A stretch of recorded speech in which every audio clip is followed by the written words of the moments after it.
Here's how I think UBI should be done in America today. Like, I've actually written about this in the past, many, many years ago, completely ignored by authority figures.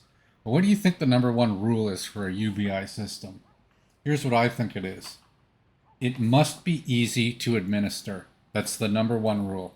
If it's too complicated, if you have too many rules, it will not work. So that's the number one rule. It must be easy to administer.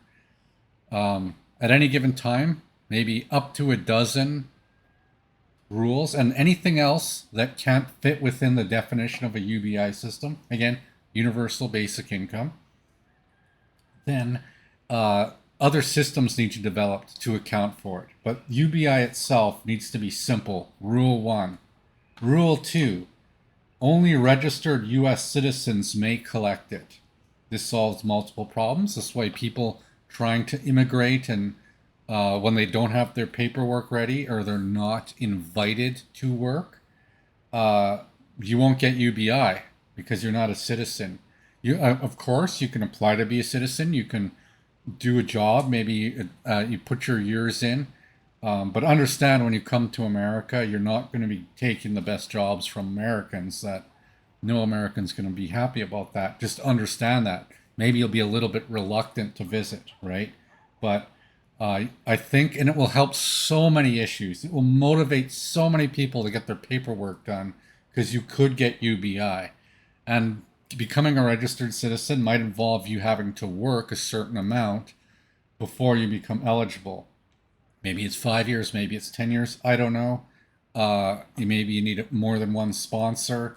Whatever the rules are for becoming a citizen, but that would be one of the rules for Rule 2 for universal basic income.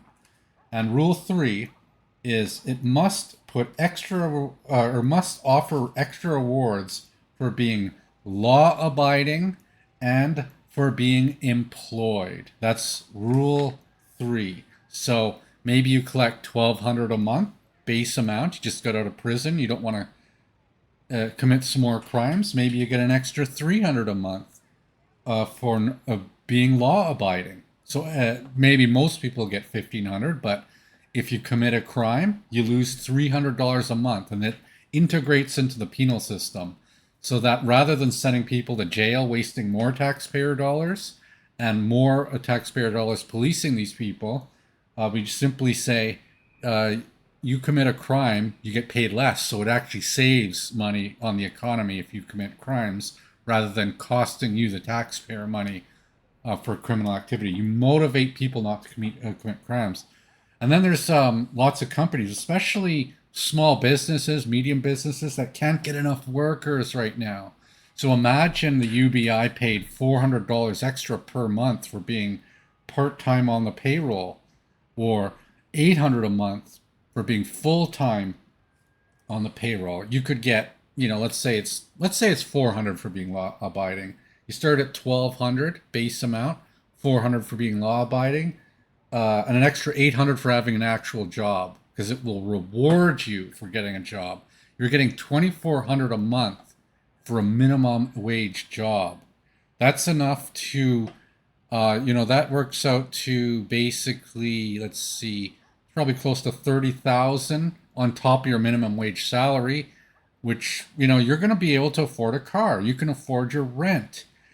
Small businesses can afford to hire you now because there's going to be a lot of people applying for these jobs because people are going to want to work because universal basic income offers higher basic premiums for workers. Duh. Duh. And all these people are against universal basic income that never thought of this. And imagine all the millions of lives wasted due to stupidity. But this, I believe, is the way universal basic income should be done. I've written about this. Of course, not many people read my articles. They ignore it, obviously, because we're controlled by rich people. And this would require the extremely wealthy people, the people who don't want anything to ever change, even if it destroys the planet. They don't want this to happen. They'd rather 99% of us suffer at their expense. And universal basic income is, as you know, an alternative way to seeding the system of money. The alternative is you can give bank bailouts and believe in trickle down economic lies, which are lies. I've discussed how that doesn't work in the past. And there's many other ways that the rich will just take that money through government contracts otherwise. But I say put it into the hands of people and let the people decide where the economy grows. I think affordable housing and food and just general quality of life transportation are where it would go naturally. So that's my argument. Those are the three basic rules of UBI.